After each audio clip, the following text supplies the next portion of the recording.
Hello everyone. आप सभी का बहुत बहुत स्वागत है मेरे चैनल द स्टडी एसेंशियल में। और इस वीडियो में हम लोग करंट अफेयर के 10 क्वेश्चन को सॉल्व करेंगे।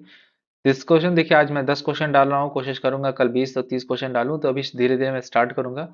तो चलिए शुरू करते हैं, क्योंकि भी बहुत सारे एग्जामिनेशन आने वाले हैं, जिसमें जैसे कि जीडीसी वगैरह भी है, जो बहुत इंपॉर्टेंट है, पीसीएस वगैरह भी है। तो ये क्वेश्चन काफी इंपॉर्टेंट होने वाले हैं। तो चलिए शुरू करते हैं। तो पहला क्वेश्चन है, एशिया पावर इंडेक्स 2025 में किस देश को तीसरा स्थान दिया गया? तो इस प्रश्न का होता है भारत, चाइना और अमेरिका। और चाइना के बाद भारत 40 नंबर लेके, 40 पॉइंट लेके तीसरे नंबर पे है। और ये जो एशिया पावर इंडेक्स है, ये ऑस्ट्रेलिया के लेवी इंस्टीट्यूट से इशू किया था, पब्लिश किया था। ठीक है।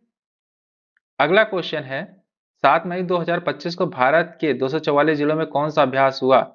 तो इस प्रश्न का उत्तर है, इसमें देखिए जनगणना है, नागरिक सुरक्षा, मॉक ड्रिल, ऑपरेशन अभ्यास। तो इसमें आंसर यही होगा, नागरिक सुरक्षा, मॉक ड्रिल, ऑपरेशन अभ्यास। तो बताते चलें कि 7 मई 2025 को भारत के 244 जिलों में ऑपरेशन अभ्यास नामक राष्ट्रव्यापी सुरक्षा मॉक ड्रिल आयोजित की गई थी, जिसे गृह मंत्रालय ने युद्ध और आतंकी हमले जैसी आपातकालीन स्थितियों के लिए देश की तैयारी और प्रतिक्रिया का आकलन करने के लिए आयोजित किया था, जिसमें ब्लैकआउट, सायरन और निकासी अभ्यास शामिल थे। ठीक है। अगला प्रश्न है अगला प्रश्न है, भारत का 2025 का केंद्रीय बजट कब पेश किया गया? तो इस प्रश्न का उत्तर है 1 फरवरी 2025। बताते चले, भारत का 2025 का केंद्रीय बजट वित्तीय वर्ष 2025-26 को निर्मला सीतारमण द्वारा संसद में पेश किया गया, जो उनका लगातार 8वां बजट था। और यह नरेंद्र मोदी के तीसरे कार्यकाल का पहला पूर्ण बजट था, जिसमें आर्थिक विकास और मध्यम वर्ग को सशक्त बनाने के लिए ध्यान केंद्रित किया गया। तो निर्मला सीतारमण ने यहाँ पे बताते चले कि 8 बार बजट पेश कर चुकी हैं, और नरेंद्र मोदी के तीसरे काल का पहला पूर्ण बजट था। ठीक है। अगला प्रश्न है, केंद्रीय मंत्रिमंडल ने दालों को आत्मनिर्भरता के लिए मिशन को लगभग कितने परिव्यय की मंजूरी दी? देखिए, एक क्वेश्चन काफी इंपॉर्टेंट है, क्योंकि ये बायोलॉजी से भी रिलेटेड है।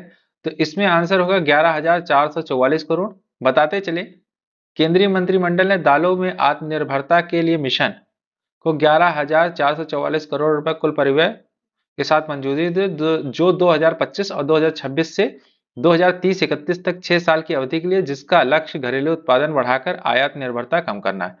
ठीक है। तो 11,444 करोड़ रुपए याद करिएगा। ठीक है। अगला प्रश्न है, 5 अक्टूबर 2025 में केंद्रीय मंत्रिमंडल ने किस डीए बढ़ोतरी को मंजूरी दी? तो इस प्रश्न का उत्तर होगा 3%। यहाँ पे हमने लिखा हुआ है।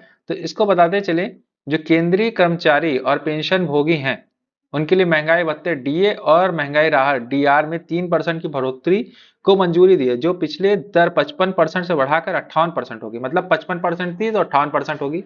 जैसे जैसे महंगाई बढ़ती है, वैसे वैसे इनका भत्ता भी बढ़ता है। यह वृद्धि 1 जुलाई 2025 से प्रभावी है। इस फैसले से करीब 49.19 लाख कर्मचारी और 68.72 लाख पेंशन भोगी लाभान्वित होंगे, और इस पर वार्षिक 10,083.96 करोड़ का अतिरिक्त बोझ पड़ा है। ठीक है। अगला प्रश्न है, भारत पहली बार एसडीजी इंडेक्स के शीर्ष 100 देशों में किस स्थान पर आया? तो इस प्रश्न का उत्तर 99। आपको बताते चले कि 17 जो होते हैं एसडीजी गोल होते हैं। ठीक। उनको उनमें डिफरेंट डिफरेंट स्कोर दिए जाते हैं, उनको मिलाकर सतत विकास एसडीजी रिपोर्ट बनाई जाती है।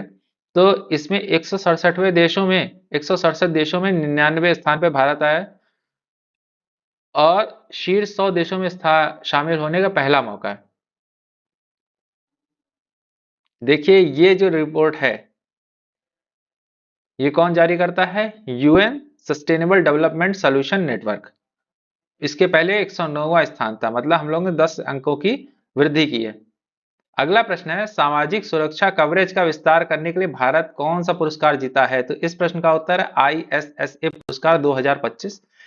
बताते चले, भारत ने सामाजिक सुरक्षा कवरेज का विस्तार करने के लिए अंतरराष्ट्रीय सुरक्षा संघ का पुरस्कार 2025 जीता है, जो सामाजिक सुरक्षा में उत्कृष्ट उपलब्धि के लिए दिया गया था।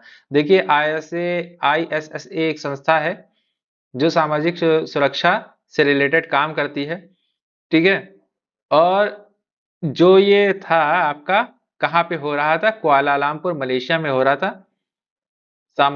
विश्व सामाजिक सुरक्षा मंच, WSSF। भारत की उपलब्धि क्या थी? 19% से बढ़कर 64.3% सामाजिक सुरक्षा कवरेज लिया, जिसमें 940 मिलियन से अधिक लोग शामिल हैं। ठीक है, इसको लेने कौन कहते हैं? डॉक्टर मनसुख मावड़िया, जो केंद्रीय मंत्री हैं। अगला प्रश्न है, 8 दिसंबर 2025 में परमाणु ऊर्जा संबंधित कौन सा बिल संसद में पेश किया गया? तो इसमें इसे बताते चले, न्यूक्लियर पावर बिल बोलते हैं, जो संसद में पारित किया गया। तो ये डेट याद करिएगा। ठीक है, दिसंबर 2025, दिसंबर 2025 में भारतीय संसद के भारत के रूपांतरण के लिए परमाणु ऊर्जा का सतत दोहन विकास bill 2025, sustainable harnessing and advancement of the nuclear energy of the transforming India, इसको शांति बिल, शॉर्ट फॉर्म में शांति बिल 2025 कहा गया है, जो पारित किया गया है, जो परमाणु ऊर्जा से निजी और विदेशी भागीदारी को सक्षम बनाता है, नियामक ढांचे को मजबूत करता है और 2047 तक 100 गीगावाट परमाणु ऊर्जा क्षमता के लक्ष्य को प्राप्त करने में मदद करेगा। ये बड़ा इंपॉर्टेंट क्वेश्चन है। मनरेगा को बदल दिया गया है, इसके लिए कौन सा बिल पेश किया गया है? तो ये है वीबी जी रामजी बिल 2025। देखिए, मनरेगा जो एमजी महात्मा गांधी नरेगा, ठीक है, एक योजना थी जिसमें श्रमिकों को, मतलब जो बेरोजगार लोग हैं उनको कुछ पर्टिकुलर टाइम का काम दिया जाता, जिनसे उनकी आजीविका चलती थी। अब इसको चेंज कर दिया गया, इसका नाम है विकसित भारत रोजगार और आजीविका मिशन ग्रामीण विधेयक 2025 कहा गया है, और ये इसको चेंज करके नया प्लान आएगा। ठीक है, इसके कुछ पॉइंट्स हैं, मैं अलग से एक वीडियो लेकर आऊंगा जिसमें मैं बताऊंगा जी राम जी के इंपॉर्टेंट पॉइंट क्या है, क्योंकि वो एग्जाम में पूछे जा सकते हैं।